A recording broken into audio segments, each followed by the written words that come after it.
आइए, जैसा कि आप सभी लोगों को पता है कि हाई स्कूल का एग्ज़ाम 22 फरवरी से स्टार्ट हो रहा है। तो उसके लिए हम लोग कुछ इम्पोर्टेंट चीज़ों को पढ़ेंगे, रिवाइज भी करेंगे। तो जिसमें से एक है रक्त परिसंचरण। रक्त परिसंचरण से संबंधित है हमारा दिल, हृदय। तो हृदय काम कैसे करता है आज इसके बारे में सीखेंगे, और इसका फंक्शन क्या है, कैसे खून शुद्ध होता है, कैसे ये हृदय में आता है, कैसे जाता है, कहाँ शुद्ध होता है, कौन सी नसें इसको लाती हैं, कौन ले जाती हैं, इनके बारे में आज सारी जानकारी हम लोग प्राप्त करेंगे। तो सबसे पहले ये जानेंगे कि हमारे शरीर का सबसे महत्वपूर्ण चीज़ क्या है भैया? हृदय है।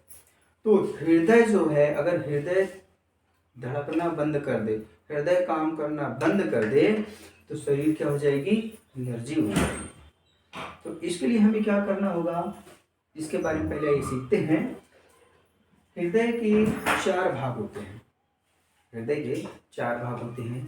तो एक होता है, पहला नंबर है दायां लिंग, दायां निलय, बायां लिंग, बायां निलय। हृदय के कुल 4 भाग होते हैं। ये भी ऑब्जेक्टिव में पूछा जाता है कि मनुष्य के हृदय में कितने कोष्ठ होते हैं? तो 4 कोष्ठ होते हैं। अब आइए इसमें देखते हैं सिरा और धमनी। तो इसमें देखिए, इन चारों का अलग अलग कार्य है। तो यहाँ पर शरीर के ऊपरी भाग से एक महाशिरा आती है। इस बाएं आलिंद में, बाएं आलिंद और बाएं निलय, ये इन दोनों का एक सेट है। उसके बाद बायां आलिंद और बायां निलय, इनका भी क्या है? एक सेट है। तो दो दो का जोड़ा बन गया है। ये दोनों मिलकर काम करेंगे और ये दोनों मिलकर काम करेंगे। तो इसमें जो होता है, शरीर का जो ऊपरी भाग है ना, ऊपर से एक महाशिरा आती है, और शिरा में होता है अशुद्ध खून और धमनी में होता है शुद्ध खून। क्वेश्चन आपसे ये भी पूछा जाएगा कि धमनी में कौन सा रक्त होता है और शिरा में कौन सा रक्त होता है। तो यहाँ एक शिरा, महाशिरा ऊपर से आती है, और इसी शिरा में छोटी छोटी शिराएं आके मिल जाती हैं, छोटी छोटी नसें आके मिल जाती हैं, जिसमें कि अशुद्ध खून होता है, जो कि शरीर के यानी कि हृदय से ऊपर वाले भाग के रक्त को क्या करती हैं कि इसको दाएं आलिंद में लाती है। और शरीर का जो निचला हिस्सा है, वहां के अशुद्ध रक्तों को एक नीचे महाशिरा लगी हुई है, जैसा कि ये आपको दिख रहा होगा। इस महाशिरा में शरीर के निचले वाली सारी नसें जुड़ी होती हैं, पतली पतली, और वो नीचे से आकर के दाहिने आलिंद में इकट्ठा होती है। यानी शरीर के ऊपर वाले हिस्से से एक ऊपरी महाशिरा और एक नीचे महाशिरा लगी हुई है, जो आकर के दाहिने आलिंद में खुलती है, और इन दोनों से क्या होता है? अशुद्ध खून आकर के दाहिने आलिंद में कलेक्ट होता है। दाहिने आलिंद से ब्लड कहाँ जाता है भैया? दाहिने निलय में जाता है। यहाँ इकट्ठा होता रहता है, और यहाँ जैसे ही ये गेट खुलता है, यहाँ पे वाल्व लगा हुआ है। दाहिने आलिंद में भी वाल्व लगा हुआ है और बाएं आलिंद में भी वाल्व लगा हुआ है। तो ये रक्त कहाँ आता है भैया? दाएं निलय में आता है। और दाएं निलय से जैसे ही दिल धड़कता है, क्षण भर के लिए तो धड़कता है, जैसे ही पचकता है, तो ये गेट क्या करता है? ये वाल्व बंद हो जाता है, और यहाँ से ये वाल्व खुल जाता है। तो यहाँ देख रहे होंगे जो तीर लगा हुआ है, ये ऐसे तीर लगा हुआ है। तो ये दाएं निलय में आने के बाद कहाँ चला जाता है? ये फुसफुस धमनियों में चला जाता है। तो मोस्ट इंपॉर्टेंट क्वेश्चन यही है कि फुसफुस धमनियों में कैसा रक्त होता है भैया? फुसफुस धमनियों में अशुद्ध रक्त होता है। फुसफुस धमनियों में क्या होता है भैया? अशुद्ध रक्त होता है। और यहां से ये रक्त कहाँ चला जाता है? फेफड़े में चला जाता है। क्योंकि अशुद्ध रक्त में होता क्या है कि अशुद्ध रक्त में CO2 की मात्रा घुली रहती है, और वही CO2 की मात्रा कहाँ जाती है? फेफड़े से बाहर निकल जाती है। तो फेफड़ों की जो कोशिकाएं होती हैं, वहाँ पर ऑक्सीजन आके कलेक्ट होता है और वहीं पर वायु का विनिमय होता है, अदला बदली, यानी कि ब्लड ऑक्सीजन को अवशोषित करके शुद्ध हो जाता है और CO2 को वहाँ फेफड़ों की कोशिकाओं में छोड़ देता है।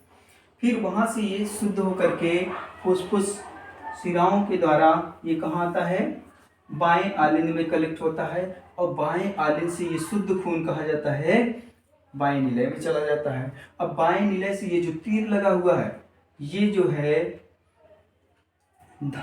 धमनियों के द्वारा कहाँ चला जाता है, पूरे शरीर में चला जाता है। तो ये प्रक्रिया होगी हृदय के काम करने की। आइए एक बार फिर से मोटा मोटा देखते हैं। सबसे पहले क्या देखना है कि किसी को अगर ना समझ में है तो भाई पूछ सकते हैं, ठीक है। ये हमारा हृदय जो होता है वो 4 भाग में बटा होता है। 4 भाग में पहला होता है आलिंद, दायां आलिंद, दायां निलय, बायां आलिंद, बायां निलय। तो दायां आलिंद और दायां निलय दोनों का एक ग्रुप है, दोनों एक जोड़ा के रूप में काम करते हैं।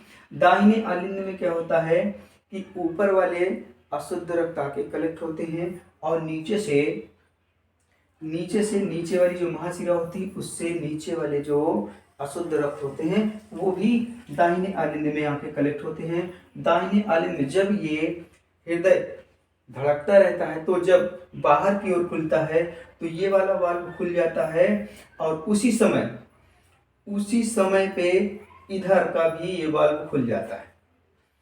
इधर अशुद्ध रक्त दाहिने निलय में आ रहा होता है तो उसी समय बाएं आलिंद से इस वाल्व के थ्रू यहाँ पर बाएं निलय में शुद्ध रक्त आ रहा होता है।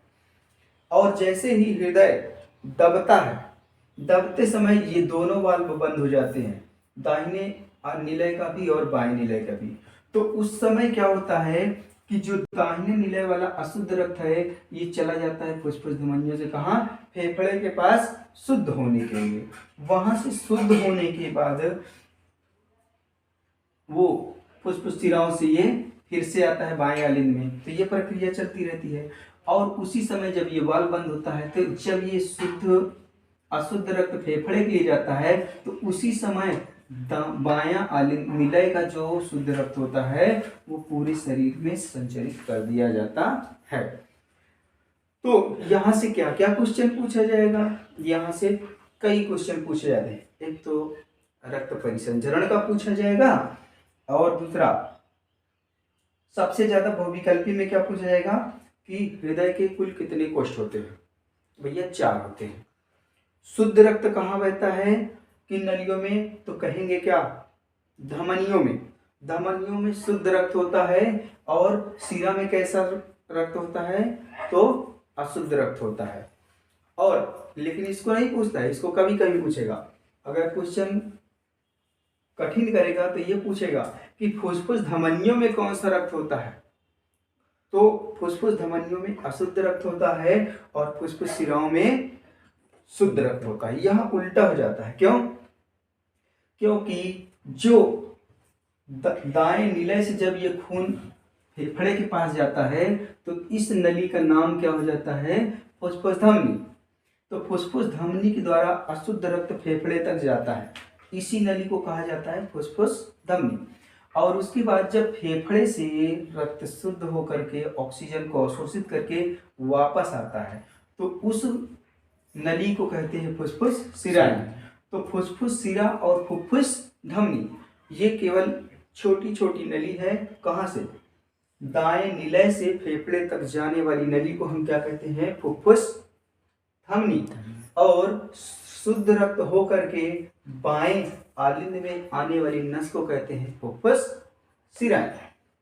बस ये आज का वीडियो है ना। जो लोग ऑनलाइन देख रहे हैं, वीडियो देख रहे हैं, वो लोग भी इसको समझ सकते हैं। और यहाँ क्लास में जो लोग बैठे हैं अगर उनको भी समझ में ना आया हो तो पोस्ट करते हैं।